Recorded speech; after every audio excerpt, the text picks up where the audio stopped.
Welcome to my channel finance Gurukul. और दोस्तों, आज हम बात करेंगे ऑप्शन की बिल्कुल ही बेसिक से, बिल्कुल ही जीरो से बात करेंगे ताकि चीज़ों को हम अच्छे से समझ सकें। और इससे ये होगा कि आगे जो भी हम यूज करेंगे, इस ऑप्शन को एक अलग तरह से देख के यूज करेंगे।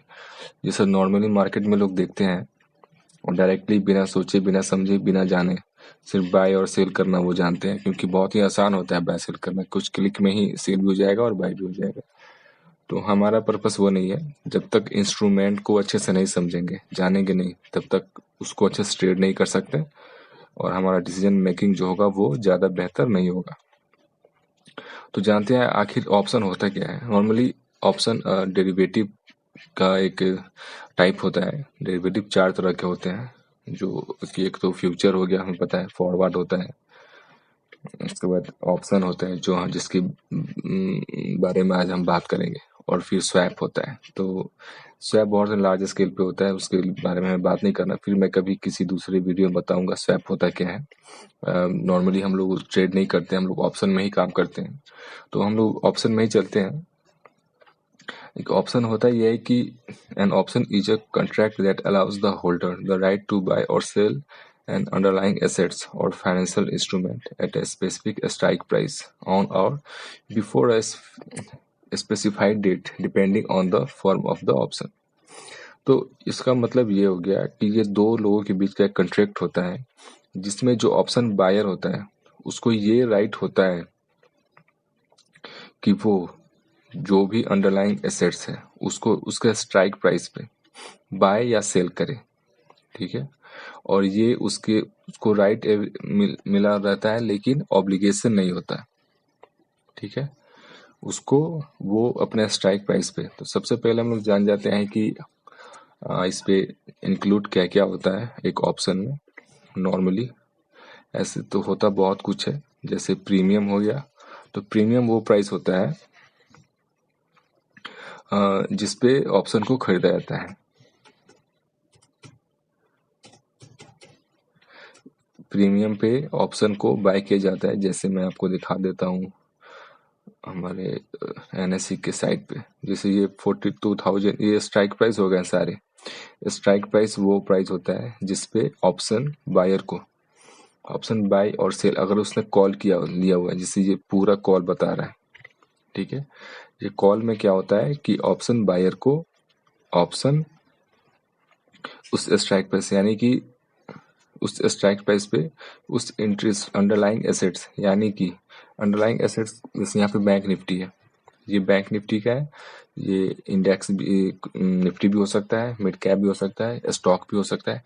तो अंडरलाइंग एसेट्स वो होता है जिसको जिसको एक पर्टिकुलर प्राइस पे ट्रेड करने का राइट मिला होता है। यहाँ कमोडिटी भी हो सकता है, करेंसी भी हो सकता है।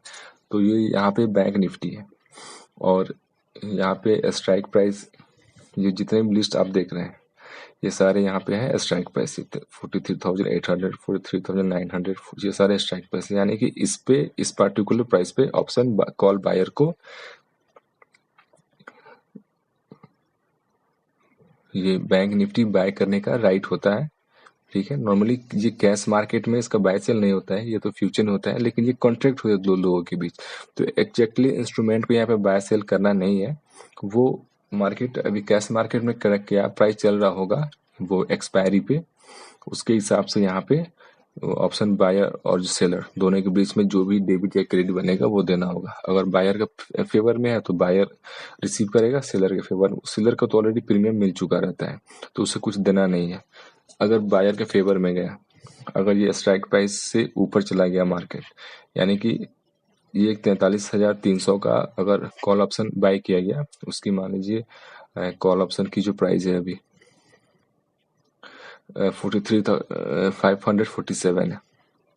तो ये तो ऑलरेडी मार्केट कॉल ऑप्शन में कवर कर चुका है, क्योंकि यहाँ पे लगभग 43,800 के आसपास बैंक निफ्टी है। तो ये 500 पॉइंट ऑलरेडी कवर कर चुका है। तो यहाँ पे मैक्सिमम जो है अगर इसके ऊपर क्लोज होता है तो उसको यहाँ पे बाय करने का राइट है। यानी कि अगर मार्केट 44,000 पे क्लोज हुआ तो वो बाय करेगा 43,300 पे, क्योंकि इस स्ट्राइक प्राइस पे उसने बाय किया हुआ है इस प्रीमियम पे, और वो सेल करेगा यानी कि 600 का उसको यहाँ पे जो डिफरेंस है यानी कि 700 का, तो वो प्रॉफिट होगा। अगर 44,000 पे मार्केट क्लोज होता है तो उसने यहाँ पे किया 547.90, और जो वो सेल करेगा वो होगा उस टाइम में इसकी जो वैल्यू होगी क्लोजिंग पे वो अराउंड होगा 600, यानी कि ओवरऑल 50 रुपीज का उसे प्रॉफिट होगा। तो ऑलरेडी मार्केट यहाँ पे ये इन द मनी ऑप्शन है, तो हम लोग देखते हैं in the money, at the money और out of the money option होता क्या है। तो स्ट्राइक प्राइस समझ में आ गया कि जिस स्ट्राइक प्राइस पे बायर को बाय कॉल, अगर कॉल ऑप्शन है तो कॉल उसको उस स्ट्राइक प्राइस पे उस इंट्रिंसिक जो अंडरलाइंग एसेट्स होता है उसको बाय करने का राइट मिला होता है। वैसे ही होता है पुट ऑप्शन के साथ, पुट ऑप्शन में सेल करने का राइट मिला होता है। तो मान लीजिए बैंक निफ्टी 43,769 पे, जिसको हम लोग 43,800 ले लेते हैं, और यहाँ से लग रहा है कि मार्केट गिरेगा। तो 43,000 ये पुट ऑप्शन हो गया। इसके जितने पीछे का ऑप्शन लेंगे, ये सारे स्ट्राइक प्राइस है, उसका प्रीमियम भी कम होता जाएगा, उतना से नीचे गिरेगा तभी जाके बायर को पुट ऑप्शन बायर को प्रॉफिट होगा। जैसे मान लीजिए 43,800 पे मार्केट चल रहा है और हमें लग रहा है कि 43,600 से नीचे मार्केट गिरेगा, तो हमने यहाँ पे 90 रुपीज पे 118 रुपीज पे पुट बाय कर लिया। अगर एक्सपायरी तक ये 43,800 43,600 से नीचे गया, यानी कि मान लीजिए ये 43,300 चला गया, जब 43,300 चला गया तब कितना नीचे गया, हमने जो स्ट्राइक पे चुना था उससे 300 पॉइंट डाउन गया। तो एक्सपायरी पे तो ये 300 रुपीज का होगा, एक्सपायरी पे ये हो जाएगा 300 रुपीज, पे किया हमने 118, यानी कि अराउंड 182 रुपीज का प्रॉफिट होगा ओवरऑल मार्केट में, क्योंकि हमने यहाँ पे जो जब ऑप्शन बाय किया था तो पुट ऑप्शन के लिए वो यहाँ पे दिया था 118 रुपीज, लेकिन मार्केट गिरा यहाँ से और 43,300 पे क्लोज हुआ, ठीक है। तो 300 पॉइंट डाउन गया, यानी कि हम लोग सही थे।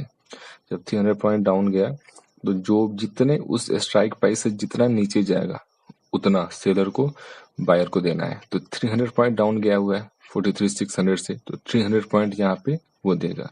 तो लेकिन इसके लिए हमने उसको प्रीमियम दिया था 118 रुपीज, तो 300 वो देगा और हमने दिया था 118, तो ओवरऑल 182, यानी कि 181 रुपीज, वो 90 को ले लेते हैं तो 119 हो गया।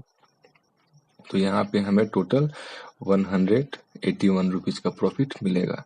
तो स्ट्राइक प्राइस वो प्राइस होता है जिसपे ऑप्शन बायर को उस स्ट्राइक प्राइस पे उस अंडरलाइंग एसेट्स को बाय और सेल करने का राइट मिला होता है, लेकिन ऑब्लिगेशन नहीं होता। लेकिन इंडेक्स में तो ऑब्लिगेशन नहीं है, लेकिन स्टॉक में ऑब्लिगेशन होता है, वो डिलीवरी लेना पड़ता है अगर एक्सपायरी से पहले क्लोज नहीं किया गया ट्रेड को। तो स्टॉक में हमें काफी सतर्क रहना पड़ता है और एक्सपायरी क्लोज होने से पहले ट्रेड से निकल जाना सही रहता है।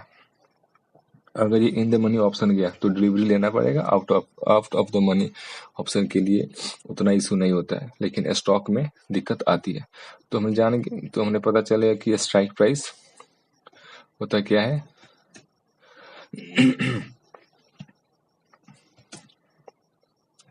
तो ये कॉन्ट्रैक्ट होता है जिसमें ऑप्शन बायर को उस स्ट्राइक प्राइस पे इंट्रेंसिक जो अंडरलाइंग एसेट्स है उसको बाय और सेल करने का राइट मिला होता है, लेकिन ऑब्लिगेशन नहीं होता।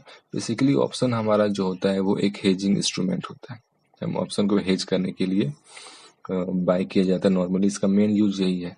बड़े लोग मार्केट में इसको ऐसे ही एक इक्विटी की तरह ट्रेड करते हैं, लेकिन मेन ये होता है हेजिंग।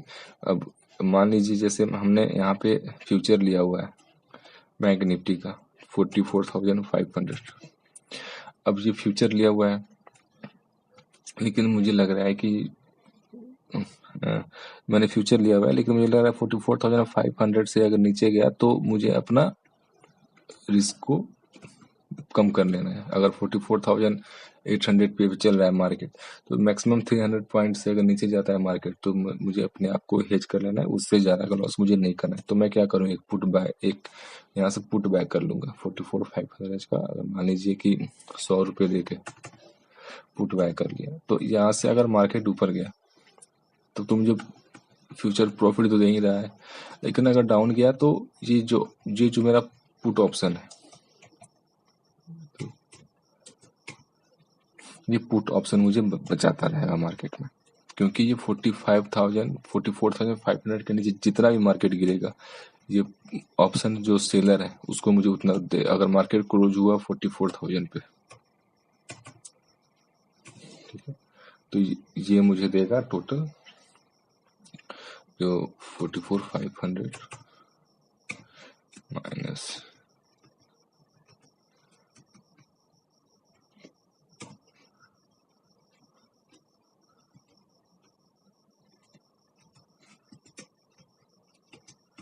500 रुपीज। तो जितना नीचे जाएगा, अगर ये क्लोज हुआ 39,900 पे, तो ये भी मुझे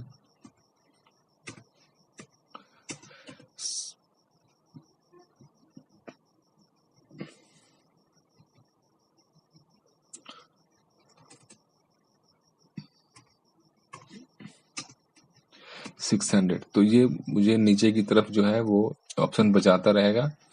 और जो अगर मैंने लिया हुआ है तो मुझे ये नीचे डाउन साइड यानी 44,500 के नीचे जो भी जाएगा, यानी कि मैं सेफ हूँ। अब यहाँ से मुझे अब लॉस, जो मैक्सिमम लॉस है 300 पॉइंट का, वही लॉस होगा। उसके बाद मुझे ऑप्शन जो वो बचा लेगा। जो 100 रुपये मैंने प्रीमियम पे किए वो भी मेरा कॉस्टिंग होता है, तो ओवरऑल मैक्सिमम लॉस जो है वो मेरा यहाँ पे होगा डाउन साइड में 400 पॉइंट का। 300 पॉइंट मेरा पहले से ही है और 100 रुपये प्रीमियम दिया। अगर 44,500 पे क्लोज हुआ तो ये प्रीमियम 0 हो जाएगा। तो मुझे यहाँ पे टोटल मैक्सिमम 400 पॉइंट का लॉस होगा। और मार्केट कल अगर 5% 10% भी गिर जाए तो भी कोई इशू नहीं है, क्योंकि मुझे मेरा पुट ऑप्शन बचा लेगा।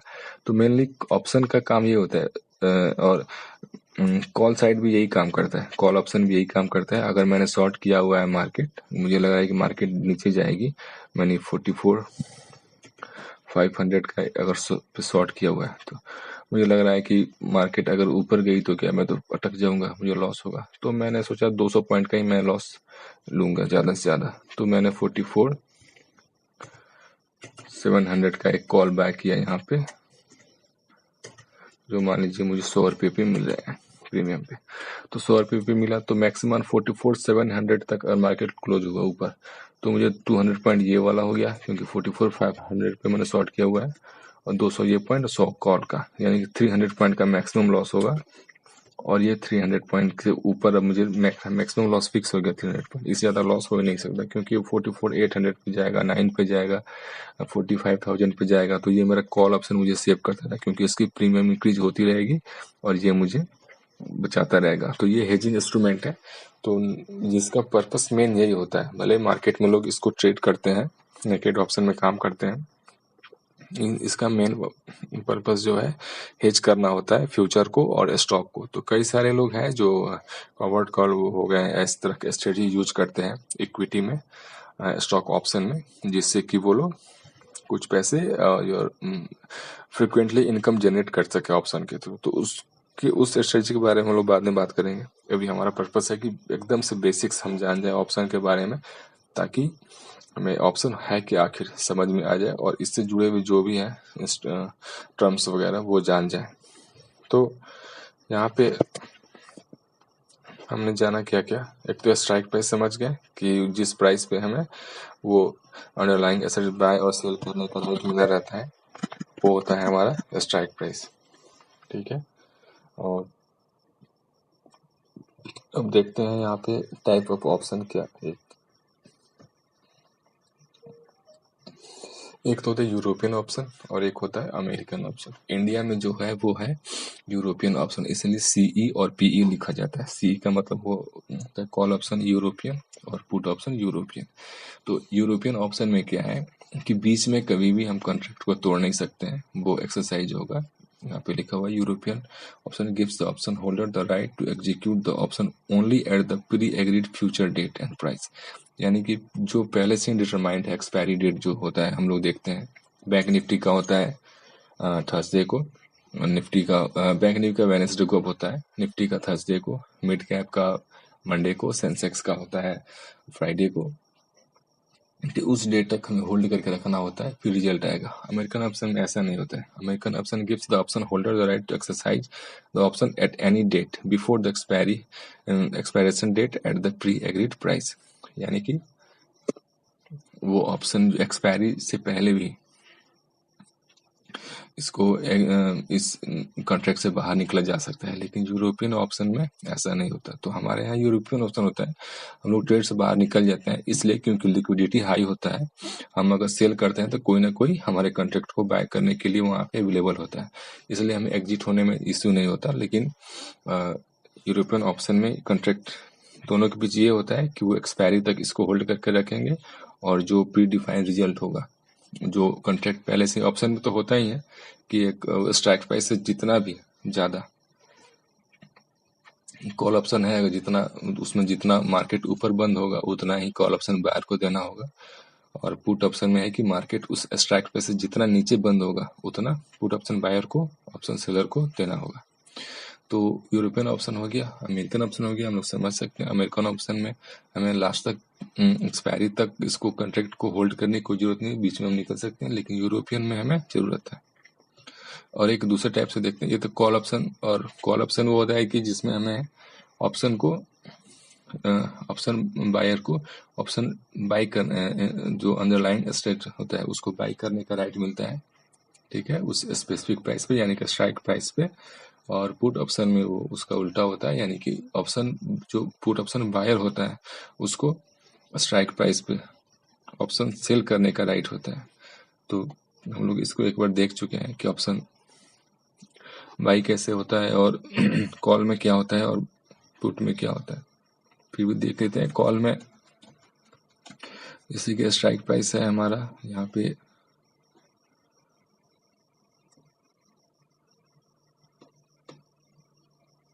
बैंक निफ्टी का है, तो ये कॉल का हो गया, यानी कि 44,000। अब ये मार्केट क्रॉस किया नहीं है, तो कॉल ऑप्शन अगर मैंने 44,000 का बाय कर लिया, इस स्ट्राइक प्राइस भी स्ट्राइक प्राइस है, तो इससे जितना ये बंद होगा उतना देना होगा ऑप्शन बायर को, ऑप्शन सेलर देगा। सेम चीज पुट ऑप्शन में, अगर मैंने 43,500 का कॉल ऑप्शन या पुट ऑप्शन अगर बाय किया हुआ है, तो यानी कि 43,500 जितना भी नीचे मार्केट क्लोज हो, चाहे 43,000 हो, 42,000 हो, 40,000 हो, उतना पॉइंट ऑप्शन जो पुट ऑप्शन सेलर है उसको पुट ऑप्शन बायर को देना होगा। तो इसका फायदा यही होता है पुट ऑप्शन में, जब मार्केट नीचे गिरती है तो पुट का वैल्यू बढ़ता है, और जब मार्केट बुलिश होता है ऊपर जाता है तो कॉल का वैल्यू बढ़ता है। तो कॉल ऑप्शन पुट ऑप्शन हमें पता चल गया क्या होता है। कॉल ऑप्शन में ऑप्शन बायर को उस अंडरलाइंग एसेट्स को बाय करने का राइट होता है, लेकिन ऑब्लिगेशन नहीं होता। तो एक बार देख लेते हैं इसके डेफिनेशन को। Call options are a type of financial contract that provides the buyer the right but not the obligation to buy a certain stock, bond, commodity, etc. at a certain price within a certain period of time. तो certain price क्या हो गया, हमारा strike price हो गया। Put option में the option are a type of financial contract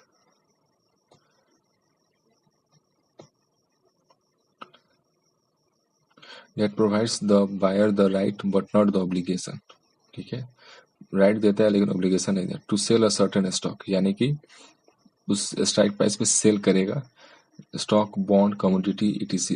ये stock हो बॉन्ड हो सब पे सेम ही चलता है, ठीक है। अंडरलाइंग एसेट्स इसलिए हम लोग यूज करते हैं कि अंडरलाइंग एसेट्स हमारा कमोडिटी भी होता है, हो सकता है, करेंसी भी हो सकता है, स्टॉक भी हो सकता है, इंडेक्स भी हो सकता है। At a certain price within certain period of time. तो सर्टेन पीरियड हमारा एक्सपायरी डेट होता है, फिक्स होता है कि इस डेट तक ये एक्सपायर कर जाएगा।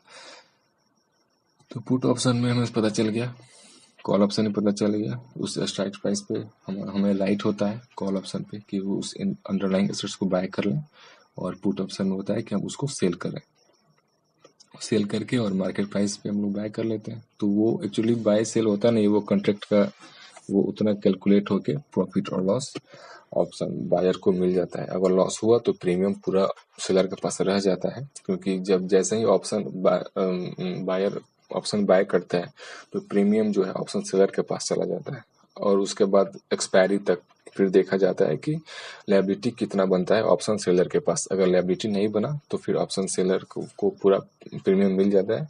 अगर लायबिलिटी बना तो फिर ऑप्शन सेलर को ऑप्शन बायर को देना होता है जो भी लायबिलिटी बनती है। तो यहाँ पे हम लोग बेसिक्स लगभग समझ ही गए ऑप्शन है क्या, इंस्ट्रूमेंट आखिर क्या होता है। तो यहाँ पे एक और कुछ चीज ऑप्शन से जो नॉर्मली हमें देखने को मिलता है क्या होता वो भी जान ही जाते हैं।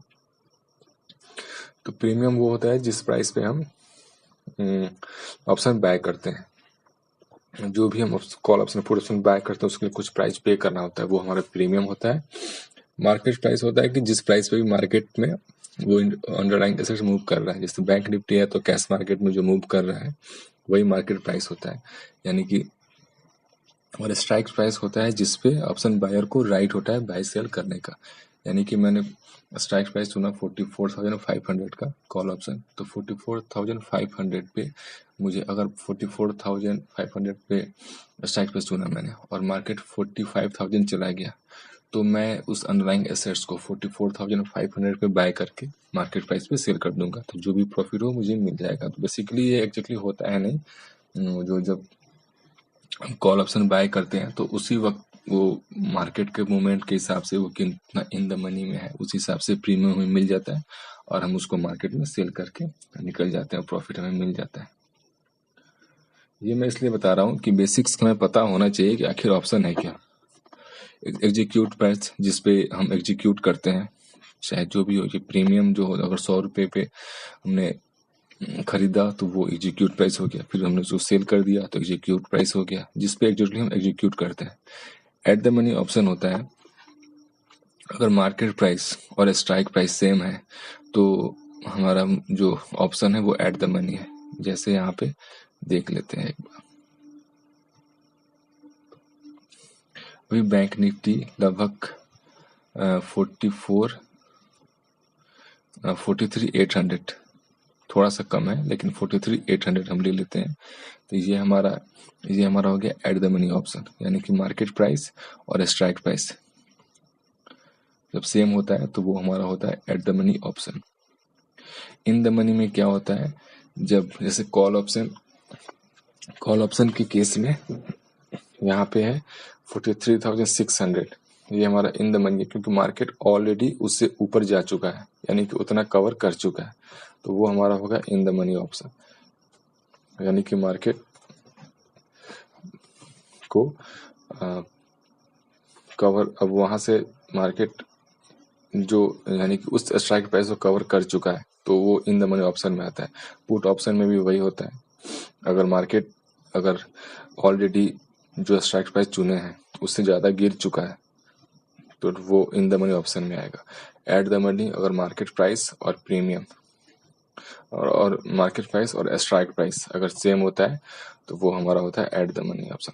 Out of the money option होता है कि मार्केट प्राइस जो है अभी स्ट्राइक प्राइस से दूर है, यानी उसको कवर करना है। यानी कि अगर कॉल ऑप्शन है तो कॉल ऑप्शन में मार्केट को, जैसे 43,800 पे मार्केट है और मैंने कॉल ऑप्शन ले लिया 44,000 का, तो यानी कि 200 पॉइंट अभी मार्केट को कवर करना है, ठीक है, उससे डाउन है, तब जाके ये ऑप्शन एट द मनी पे आएगा, उसके बाद इन द मनी में आएगा, और ये यहाँ पे उसको इंट्रिंसिक वैल्यू मिलेगी। हम लोग आगे बात करेंगे इंट्रिंसिक वैल्यू और टाइम वैल्यू क्या होता है। तो आउट ऑफ द मनी का मतलब हो गया कि वो स्ट्राइक प्राइस जिसको अभी मार्केट दूर है और कवर करना है, अगर मार्केट उस स्ट्राइक प्राइस को कवर करती है तो वो एट द मनी ऑप्शन में आ जाएगा, और उससे भी ज्यादा आता है तो वो इन द मनी हो जाएगा। सेम चीज होता है पुट ऑप्शन के लिए, अगर मार्केट को उतना अभी गिरना है, जैसे मार्केट 43,800 पे है तो मैंने 43,300 का ऑप्शन पुट ऑप्शन चुना, तो अभी 500 पॉइंट गिरना है मार्केट को, तब जाके मेरा ऑप्शन जो है वो एट द मनी पे आएगा और मुझे एक्सपायरी तक प्रॉफिट होगा। अगर वो आउट ऑफ द मनी रहा एक्सपायरी तक तो वो जीरो हो जाएगा। क्योंकि वो पूरा टाइम वैल्यू होता है। आउट ऑफ द मनी जो भी ऑप्शन होता है उसमें पूरा टाइम वैल्यू होता है और वो टाइम के साथ साथ एक्सपायरी तक जीरो हो जाता है टाइम वैल्यू। सारे जितने भी ये ऑप्शन दिख रहा है वो थर्सडे तक, इसका एक्सपायरी थर्सडे क्योंकि मंथ का लास्ट एक्सपायरी है और लास्ट एक्सपायरी जो है वो थर्सडे को होता है। तो ये जितने भी इसमें टाइम वैल्यू होगा, खासकर जो out of the money option है, ये पुट वाले हो गए, ये सारे आउट ऑफ द मनी है और ये जितने भी हैं ये सारे इसमें टाइम वैल्यू जो है वो जीरो हो जाएगा। ये सारे ऑप्शन जीरो हो जाएंगे अगर मार्केट यहीं पे खड़ी रही 43-60 पे ही रहा कंटिन्यू, तो ये सारे जीरो हो जाएगा। तो एट द मनी क्या होता है, इन द मनी क्या होता है, समझ गए। एट द मनी होता है जब स्ट्राइक प्राइस और मार्केट प्राइस जब सेम रहता है तो वो एट द मनी होता है। और इन द मनी हो गया जब ऑलरेडी मार्केट प्राइस उस स्ट्राइक प्राइस को कवर कर चुका है, कॉल साइड में है तो उससे ऊपर जा चुका है, यानी स्ट्राइक प्राइस 44,000 का है तो मार्केट 44,000 से ऊपर चल रहा है, तो वो हो गया इन द मनी ऑप्शन। और out of the money option हो गया कि उसको अभी कवर करना है, यानी कि मार्केट 44,000 पे है और स्ट्राइक प्राइस हमने 44,200 का ले लिया, तो मार्केट को 200 पॉइंट अभी करना है कवर, तो ये out of the money option हो गया। तो हमें बेसिक्स पता चल गया यहाँ पे कि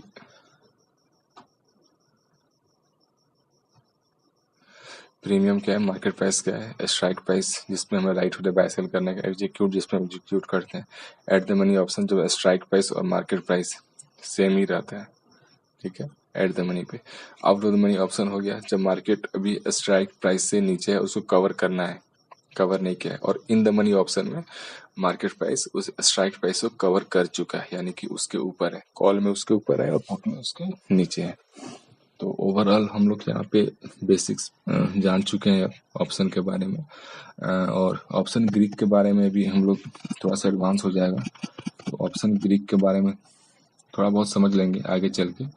और मुझे लगता है कि यहाँ पे अब क्लोज करना चाहिए।